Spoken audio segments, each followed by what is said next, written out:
Welcome to the Motoring Podcast, your weekly discussion of motoring news. This is episode 677 on Tuesday, the 31st of March, 2026.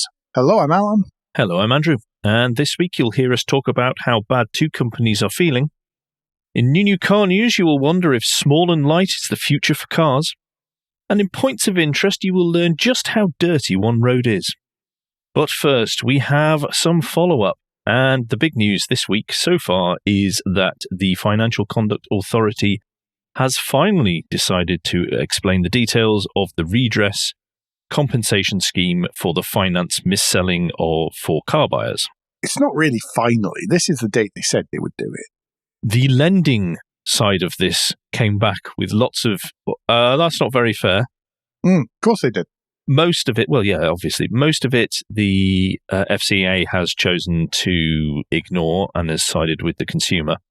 However, there are two bits that they have changed. The first is that they are going to actually increase what they expect to be the average payment. It was going to be £775-ish. It's now thought to be around £829. However, they have cut the number of people eligible to claim from 14.2 million down to 12.1 million. Two reasons. One is they are saying that if somebody was on a 0% finance contract, they don't really have a claim to say they weren't fairly treated. I can see that. Yes, I think I can see the fairness in that decision. The finance is not costing you anything at all, therefore you're not being hard done by if you're not paying anything. Yeah. But the other one they've said is that if the contract was exclusive between the car dealer and a car manufacturer, then there is no redress for the customer because, of course, car dealers and car manufacturers never had any of these deals like car dealers and finance companies did. No. Anyway, people are going to get paid back for the car dealers and the finance industry breaking the law, which is what this is all about, by the way, and everyone going, oh, the poor industry. Don't break the law. It's very easy. The other one, by the way, is they've cut out deals on which the commission was low as well. So they've also removed those. If it was below £120 before the 1st of April 2014 or below £150 after the 1st of April. Yeah, there's a good Autocar article linked in the show notes. It goes on to further explain how they're having to split it up depending on dates because of the likelihood of dealers actually having historical records still in place, because the claims go back all the way to 6th of April 2007. Yeah. I've got claims in for two of them, neither of which was 0%, and I keep getting emails from the lawyers telling me that I have to say that I'm represented by bot, or it's bot for me. It's just something ridiculous and a terrible double entendre. Anyway, do you want to take us into the new news? Yes, well, the new news is that it is the 31st of March, and today somebody was packing up his multicoloured books and taking them with him and going off to set up his consultancy. And as a result, there have been news announcements over the last little while about new appointments at JLR. And one of the key ones that's come through is Balaji Rajan has been appointed the Group Chief Strategy Officer at JLR. Insert, oh, they have a strategy, do they? Joke here. Because certainly in my industry outside of doing motoring podcasts, that's kind of what I have to say. He is an executive of Tata Motors, and he has been for a little while. And he's moving from India to the UK, and the strategy seems to be to support closer coordination between JLR and Indian Tata operations. Tata operations in India, Tata Motors in India, do not have a very good reputation, at least they didn't have the last time I was in India and speaking about them, for quality or whatever. So there's already a strategic alignment, But I don't see that that's going to do wonders, perhaps, for the quality, not necessarily the perceived quality, but the quality beneath and behind Jaguar and Land Rover. It depends on which way these flow, doesn't it? Well, it does, yes. But they're looking to focus more on platform sharing, architecture alignment across segments, looking into closer alignment of electrification and software development strategies. Oh, goodness. And to leverage Indian engineering cost structures to support global programs. Now, the readable version of this story is on autocarindia.com, so the Indian aspect may be being emphasized a little bit more for the domestic audience. Yes. The other version is from standard autocar businesses, seemingly impossible to get to today. It's behind a paywall. It's part of their paywall bit of the autocar business, not the free bit. And that is not something we subscribe to, one, due to the cost, which we don't object to because good journalism should be paid for. Yes. But two, we could never link to it and pass it on to you, the listener, because you can't open it. We do that with quite a few things, actually. Yeah. Don't forget to subscribe to our Patreon, everyone. That's why we have to point out that stuff costs money. Yes. Yep. Because it does. I don't think anything's going to happen immediately, but I think we'll see stuff over time. The plus side of this could well be better and more consistent development of Land Rover and Jaguar products in the future, because what seems to have happened over the last few years is that stuff has been created, launched, and then left. Yeah. Who remembers the Velar, everyone? Yeah. Every now and again, I remember the Velar exists. Or even created, developed, and then canned at the last second. Well, yes, there has been a small history of that. But maybe, actually, just thinking this through slightly, maybe the tie-in and collaboration between JLR and Chery will have a more knock-on effect. I could see that happening more. Yes. Through to the Tata Group. There's a good argument there, yes. We'll watch that, and whenever there's any news on that, obviously, we will update you. I'm going to move us on. I'm sticking with JLR, but JLR is now halting some of its production due to a supplier parts issue, according to the Business Matters article that we have linked in the show notes. The award-winning purchasing department have managed to find a snag where a supplier is not able to supply the parts they need. We don't know what the parts are. We don't know what the issue is. Or we know that there is an impact because, as we have seen previously, JLR are very good at not saying anything when there is a problem. Yes. The other thing about this, by the way, is supply chains. Did we learn nothing from COVID and the Ever Given and all of these things where everyone was like, oh no, we need to bring our supply chains closer to home? Did they not learn anything from listening to us spend many, many shows explaining basic 101 purchasing strategies? Clearly not. And this is not just the car industry, because I'm seeing it not just in JLR, I'm seeing it across brands. It's everywhere again. It's in all industries. Everyone seems to have lost their mind and completely blanked out the last 5 years and just pretend it hasn't happened, and they're carrying on with bad practice. And I have limited sympathy now. It's actually quite hard to buy antibac hand gel and face masks for going on planes these days. Marvellous. Well done, everyone. Just a quick reminder there. Yeah. Next up, though, good stuff. The electric van transition is going on here in the UK. The UK government is driving the electric van transition with £1 billion worth of grants. Now, this isn't all going on vehicles. Let's not.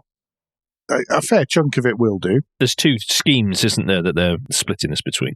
Yes. It's split between the zero emissions truck and van grants, which are the bits for when you buy stuff, and also the depot charging scheme.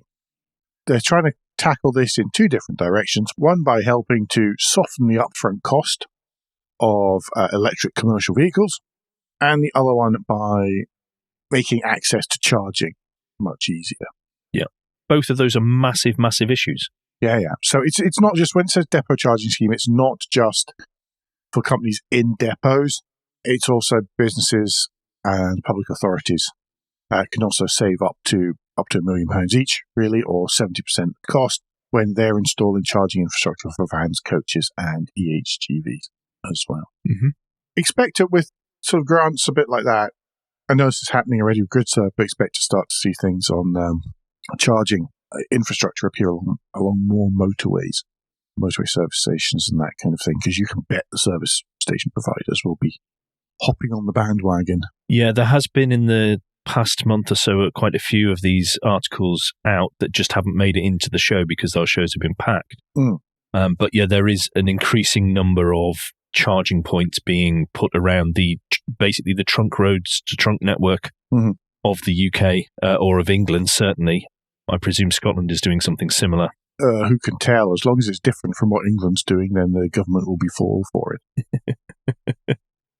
This is good news, and the to be fair to the government at this point, and if you've listened to the show, we are happy to put the boot into anyone and everyone, especially the government. But to be fair, putting £1 billion up for this is a good thing if you're trying to make it happen. And this doesn't seem to be money that has been promised 3 or 4 times before. We've seen that happen as well. Yes. This is pretty good. This was all kind of announced. A certain amount of this was announced before the sort of US and Israel decided to start causing chaos for no particularly good reason. Yeah. Well, talking of feeling sad, Alan, I'm going to move us on now to Sony and Honda. I feel as sick as how bad these puns have been, to be honest. I cannot stop all day. I've been doing this. Sony and Honda have killed off their joint venture. That was the AFEELA car brand that got announced back in 2025, or was it January 2025? Sorry, I'm checking a Top Gear. It was announced before then. Oh, sorry, yes, it was. That was when you could pre-order. That's when you could, yes, see the vehicles and pre-order in California, because this was going to be an American-only thing, although they did discuss that it might come elsewhere. And it just felt like it was off from the very start, to be honest. The cars are not good looking. The technical specifications were massively underwhelming, and the price was eye-watering. But the whole Honda Zero thing was like that. They just looked, I don't know. This and Honda's Zero range, they just never felt right from the start. Sorry, I never got a vibe of, okay, there's a chance this could be a success from it. I couldn't work out who they were trying to sell that to. Well, that was part of it. I mean, that's always my thing. It's like, who's the audience for this vehicle? Because if you aren't going to Honda for luxury at the same price as Lucid or something like that, are you? No. Well, I think that's where this was meant to be. But the Lucid is a proper premium product. Honda's making Nissan look like strategic wizards at the minute. I wouldn't go that far. There was an article on Auto News that tried to claim that Nissan had won when Honda walked away because of the calling this off. I was like, that's a very bold claim. Have you seen where Nissan is right now? Nissan's cancelling all. It is a close run thing at the moment for Nissan, whether they can survive, let alone thrive. But just to go back to something that Alan said before when he mentioned the Zero series, of course, once the Zero series was cancelled, this was always likely because they were going to share the platform and a lot of the technologies. See also Porsche, Bentley, Lamborghini. Yes, exactly that. The fact that so many brands are interconnected now where they're sharing platforms to try and reduce costs comes with a lot of risk if one of the dominoes falls. Exactly. And I think that's a great point to make and see that it's easy to see it within Volkswagen, but I think that over wider tranches of the industry we'll start to see that. General Motors I think we mentioned them before anyway, before we started recording. And their electric vehicles, they've got the challenge that because some models aren't selling very well, some variants of chassis aren't selling very well, then they have to dial back production of all. Yeah. Do you want to take us to Germany? Recall news, everyone. The Volkswagen Group has to recall several models based on the MEB platform. The MEB platform underpins the ID3, ID4, ID5, ID Buzz, and ID Buzz Cargo models, as well as the Cupra Born. They're going to be recalling about 74,579 of them. I love the way I said about, just before giving a very specific number. Well, if you include the Cupra Born, it comes up to about 94,013 or something. Pardon me, it's an additional 19,452, approximately. Cupra Borns 2. The issue that they're being recalled for involves potentially faulty battery models. It is vehicles built between the 7th of February 2022 and the 23rd of August 2024.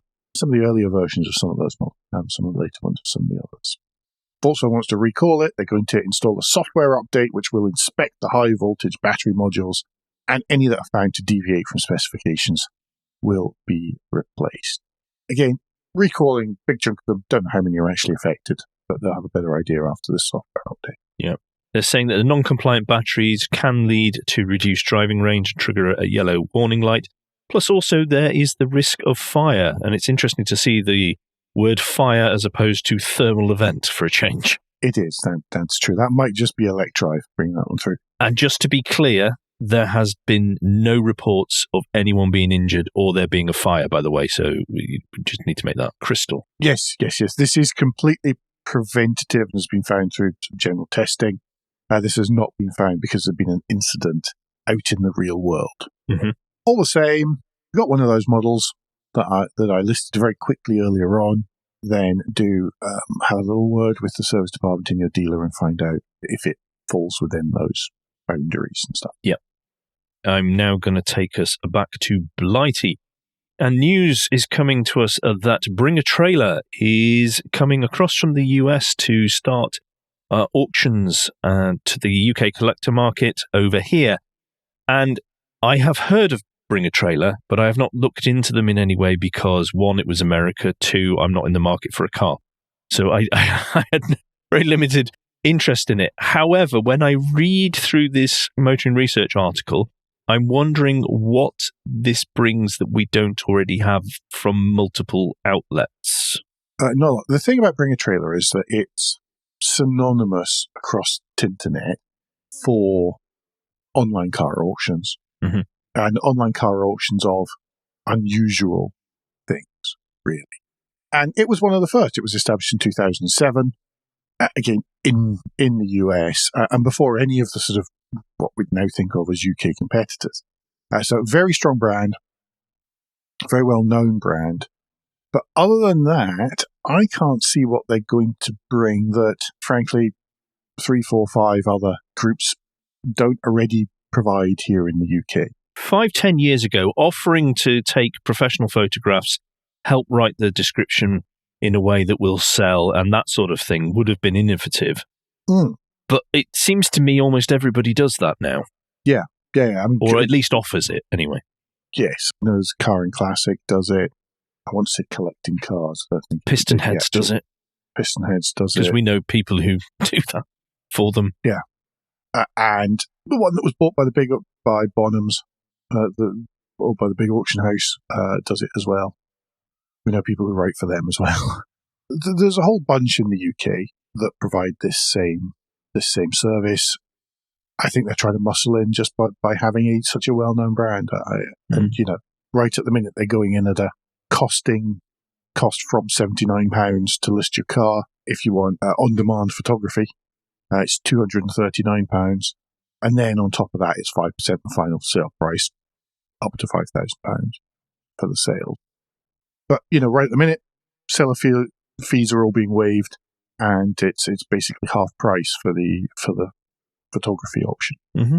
They're trying to muscle in, elbow their way in there on the back of a well-known brand. Obviously, wish them the best. Yes, we're just being curious as to what they offer different. We're not trying to talk it down in any way. Wish them the best. They're obviously very successful in America, because if we've heard about them over here, then you're different, Alan, because you were out there. But for the rest of us, if we've heard about them over here, then they're doing something right. Yeah, they have a generally decent reputation, it seems. All of that, however, brings us to Guild Minute. That's the quick break in the show where we ask for a tad of financial support to keep the lights on and the hosting running. If you feel the Motoring Podcast is worth a small consideration every month, then you can become a patron. Different levels of patron include different levels of commitment from us to you, including being able to watch the show recorded live. We also have a small range of merchandise in our spring store, from stickers to mugs and t-shirts. If you don't have any spare cash, and we completely understand, then you can help us by following for free from a podcast player to receive every show as they're released, and by liking and rating the show in whatever way your podcast supplier lets you. If you've done all of that, and some of you do so, thank you very much. Then the last thing you can do is to recommend us to your friends or colleagues. Thank you, everyone that does. Very much appreciated. It really is. That means it must be new car news, Alan. It is, and it's a very Andrew-friendly first new car. The Dacia Striker. It's a new estate. When I say estate, you're thinking it's not quite. It's more sort of Subaru Outback / Skoda Octavia Scout / any of those Audi Allroad type estate, in that it's sort of estate shape, but jacked up quite a bit. But it's going to start at less than £22,000. It's going to offer petrol and hybrid powertrains within that price bracket. It's mechanically identical to the Bigster SUV, so it is the sporty Bigster at the sort of top of the Dacia lineup. And yeah, it's like a sleeker Bigster, as this Autocar article points out. You'll be able to get it with a 1.2-litre 3-cylinder petrol engine that's paired with a rear-mounted electric motor for a combined 152 horsepower. And there'll be mild and full hybrid options that range from 138 horsepower up to 153 horsepower. Some markets will get an LPG version, unlikely to reach the UK. We don't really do LPG here. But other than that, it's going to share a lot with the Bigster. So if the Bigster's a bit too big for you, go for the Striker. It's a lot more strike. I think it's decent looking. I mean, like last what I'm reminded of is there's one photograph that's taken under not studio lighting, but in a car launch lighting. So it's not the greatest to see things, and then there's a bunch of heavily rendered images. As we said last week, you must take these with a pinch of salt. Although I am feeling much more positive about this design than I was the cars we were discussing last week. Yeah, this actually isn't. These ones aren't too bad. Many of them are photographed outside without too much obvious touching up. But yeah, no, they look like they've been photographed somewhere nice and sunny. Yep. Details are quite scant at the moment, technical-wise, pricing-wise as well. But equally, we don't know what the interior is, but it's fair to say it's probably going to be as much as identical to the Bigster as likely, because remember economies of scale, and remember that Dacia have to do things in a certain way to offer the cars at the price points they do. Yes. I like the look of it. Me too. Okay, what's next, Andrew? Well, it's Easter. And before Travelgeddon this weekend, then we can all gaze fondly across the pond to where Jeep have fettled with some of their models to then go off for a safari into the desert, which we talk about every year. Yeah, Easter Jeep Safari in Moab. Yep. Yeah. Great, love it. This is effectively a stealth list of the week, extra list of the week for you. Mm. Do click on the Car Scoops link in the show notes, because you'll get to see several pictures of each of the models, and there is a video at the bottom that's embedded in the article. Okay, Alan, from what is on offer here, have you got one that you would personally like to pilot more than any of the others? Yes. Okay, well, would you like to share that with everybody? Oh, all right then. The XJ Pioneer concept. Mm-hmm. So it is a resto mod, okay? Hand up. It's a resto mod. It's a resto mod of the XJ Cherokee, specifically a 3-door one. Very cool. And an early 3-door one, so you get the chrome grille, you get the sealed beam headlamps, and all of that kind of stuff. I know that similar ones were sold in France, but never in the UK, not the original 3-door body style. I just think it's really cool. It is. It looks lightly modded. It really isn't lightly modded. Well, there's a 2-inch suspension lift, rock rails, 17-inch wheels, 33-inch all-terrain tyres, and the inside is very 1980s. And one of the things I really like about this is that in the interior photo, there's a Rubik's Cube on the sort of parcel shelfy bit. But there's also a little tag there which says "Sweet Mom," and the picture on it is the mother from the Goonies. Yeah, which of course is my era, and that's kind of how I first saw the Jeep Cherokee. So it was that grey and gold Cherokee Limited across the beach at the start, which gets sort of shot up and stuff, and at the end. Yeah, no, I think that's really cool. I also love the bead seating. Well, yes, they do. They've really gone to town. Bead seating over cloth seats with a nice check in it, and a very, very tan coloured interior. But I really like it. I've just always liked that. Any others, Andrew? Yes, for me, it's the Jeep Wrangler Laredo concept, which I knew you were going to choose this one. It's very Daisy Duke, isn't it? Yes, I wouldn't have it in white, but I love the fact what they've done. It's a 5-door Wrangler. They've got no side from the roof, so there's no side windows.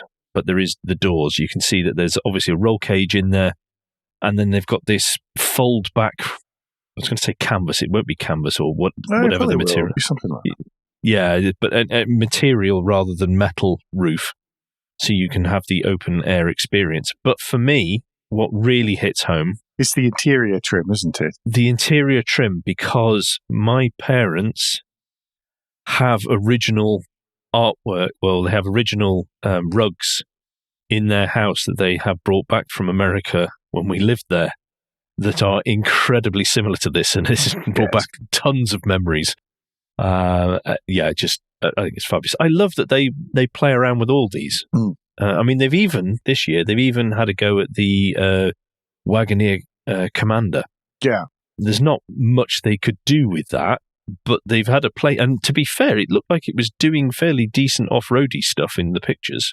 There's one hugely overloaded one that Trailmate Off-Road Recovery have recovered twice because they welded up some bits because it really heavily loaded on really tough terrain, and something got knocked and broken. And then they welded it up and said, you should really go get this fixed. And they didn't go get it fixed. So they've had to go out and fix it again in a different video. But so they're really quite capable. I do like the decal on the side of that, actually, to be fair, because it's a topographical really subtle, isn't it? map. Yeah, it's really nice bit of work. Worth mentioning, none of these have any form of electrification. They are all in the current North American Stellantis mold, either 3.6 litre V6s or Hemis. They're definitely all, 3.6 V6, 3.6 V6, lots of 3.6 V6s. Oh, there we go, 6.4 litre Hemi on one of them. At least one of them. There we go. Yes, the whole Stellantis North America not doing anything electrified is coming through in that, but they are still very cool concepts. Yep. Talking of cool things, though, Alan. Yes. The Mika Mino. Heard of it? Well, you will do soon. What is it? It's not a concept. It's an idea, and it's a project that's going on to basically build a smaller car. Specifically for Europe, really. It's small. It's electric. It's 2 seats, is it? I've lost track of that. I think it's 2 seats. And it is a proper small car. Including safety features as well. Including all the safety features. Now, the thing is, it's not quadricycle. It is not a quadricycle. It is a small, safe, proper car, but a very small one. And the idea is that, of course, with that size and everything else, and then you get something which is also cheaper at the same time. So the idea is that it is a rear-wheel drive car, 3 seats, not 2, and it's about the same length, the same height, and same width as a Smart Roadster, about 3.3 meters long. Have 2 battery options, 20 kilowatt-hour unit, which would do about 120 miles on a charge, or a 10 kilowatt-hour pack capable of 65 miles on a charge. And given that most people in cities drive around 22 miles per day on average, then you've got what? You've got 3 or 4 days, or you've got a week's worth of charge. The idea is that the whole car weighs only about 500 kilos as well. The design, the styling, all that stuff, then that comes under the control of friend of the show and all-around really nice guy, Neil Khan. Whereas... Who has a stunning photo in this EV-powered exclusive article that you must read. It really is. It's pure Neil. Hello, Mr. March. And also the owner of the company, a chap called Robin Hall, whose background is very much in suspension and handling and engineering development from that point of view. He was one of the people behind the handling of the first new Mini, first BMW Mini, which is well known as being a fantastic little skateboard. And that promises to transfer across very, very successfully to the Mika. I think this is really cool. I really want to see this. I want to drive one. Yeah, absolutely. I want to try one. It is very much my kind of thing. I hope it comes to fruition. I hope they get backing if that's what they're after. Or if not, then major car companies pick up on the idea and work with them to develop their own versions of something similar. particularly as the European Commission is looking at creating a sort of special subclass that's protected for EVs, small EVs, but that are cars. I mean, this would just absolutely nail that brief. And the price point they're looking at. And in an interesting way that isn't a yogurt pot as well. You know, it's a proper thing. They're saying, I mean, it makes it clear in this article that you'll have the same sort of safety equipment and protection as you would in a Renault 5.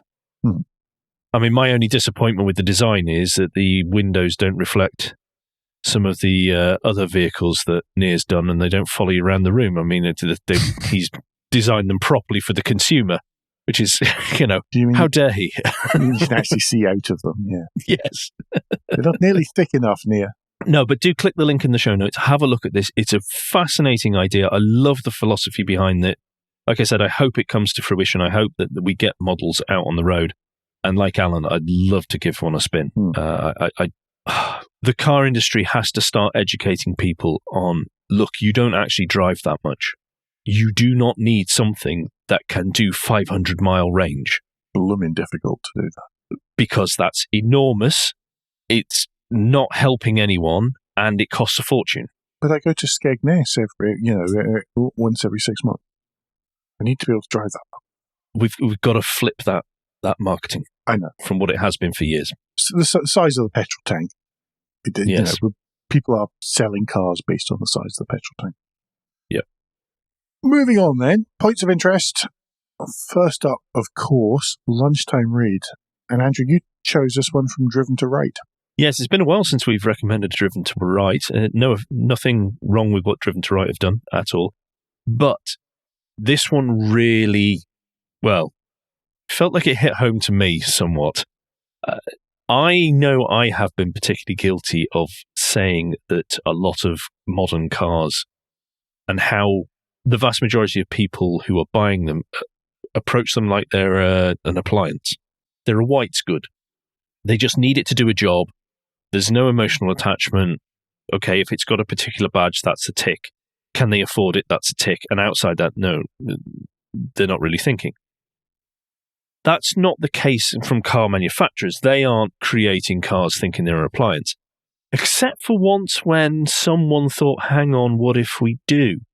And this is the story of the Fiat EcoBasic back from 1999 and how some designers and engineers approached this and brought the idea to Fiat. They weren't specifically from the car industry, but they brought the idea of this to Fiat, which resulted with the VSS concept. Mm-hmm.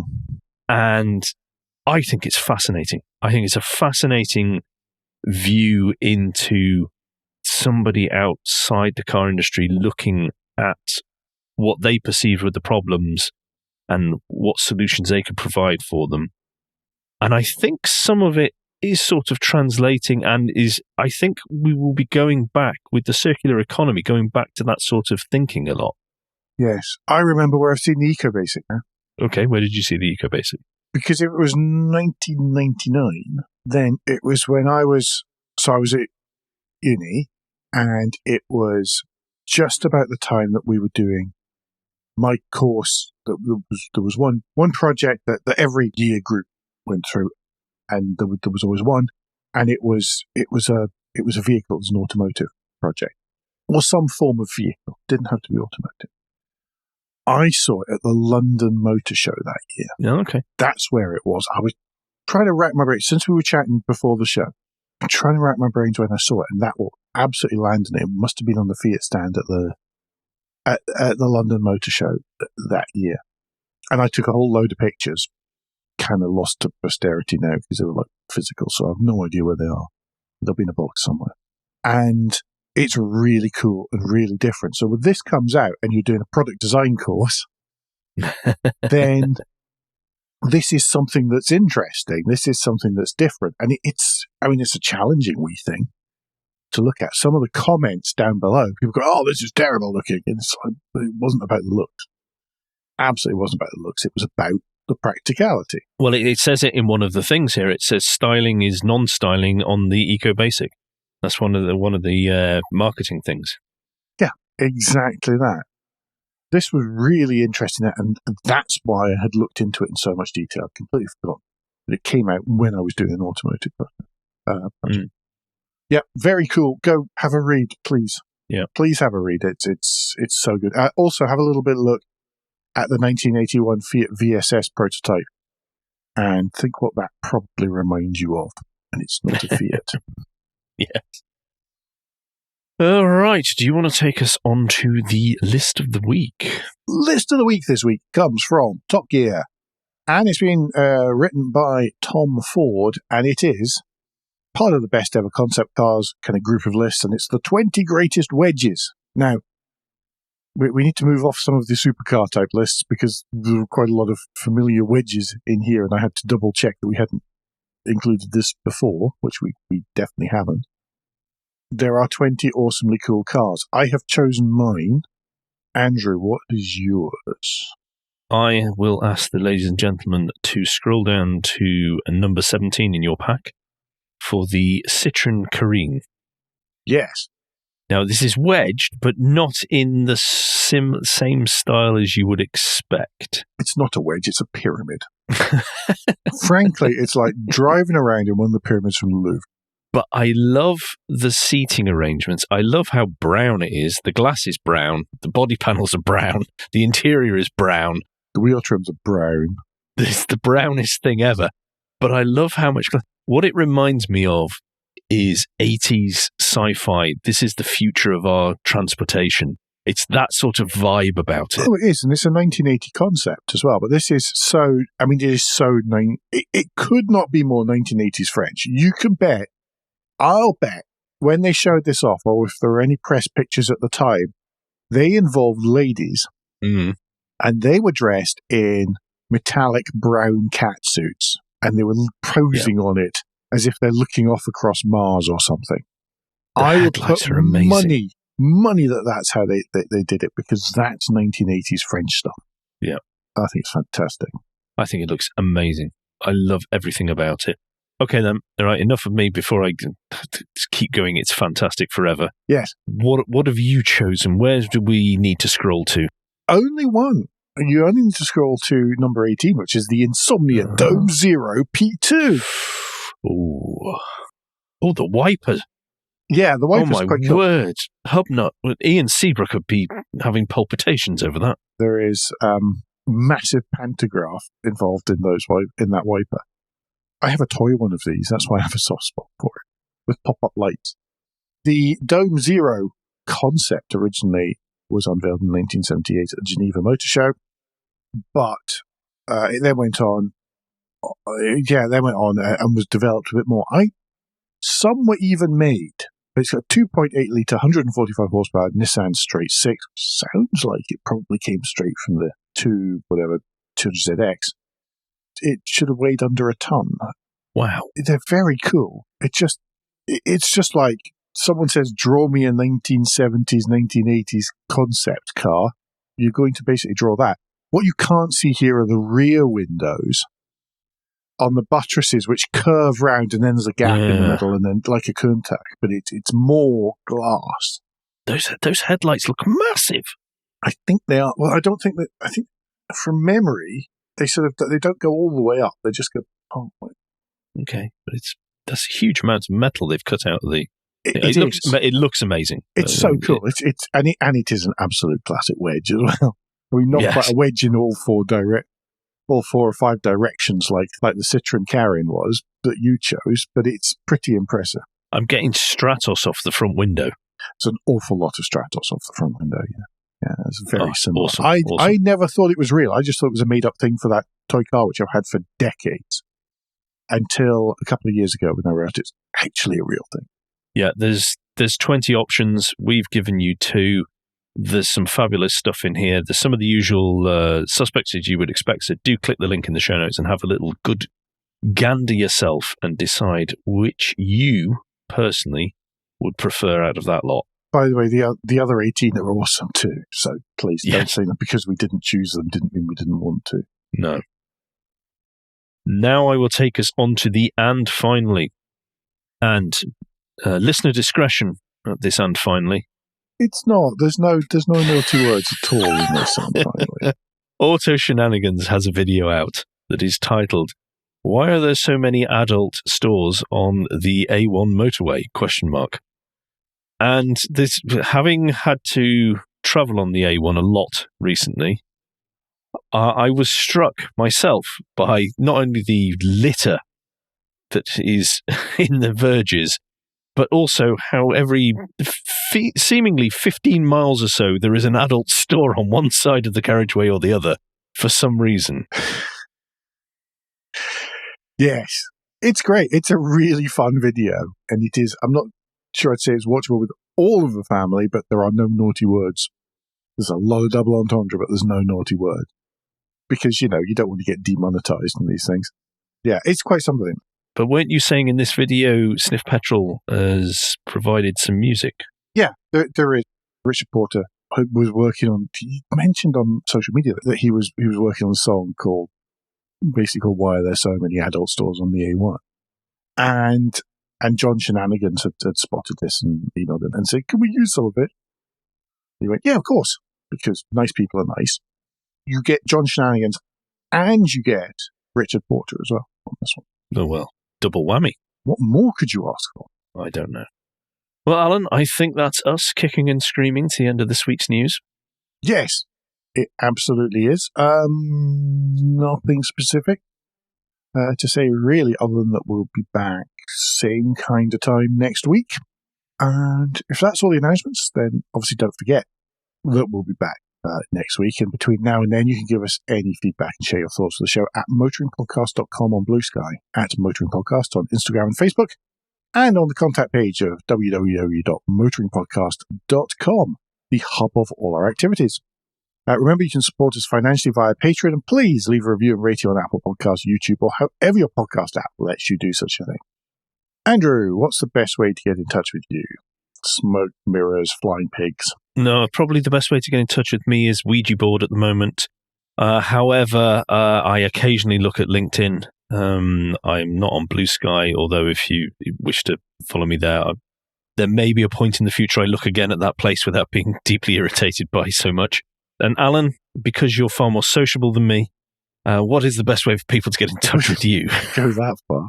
The best way, though, to get in touch with me is Blue Sky, where I'm at AJP Bradley. That's Bradley.bsky.social. We'll be back very soon, but until then, I've been Alan Bradley. I've been Andrew Clues. And safe motoring.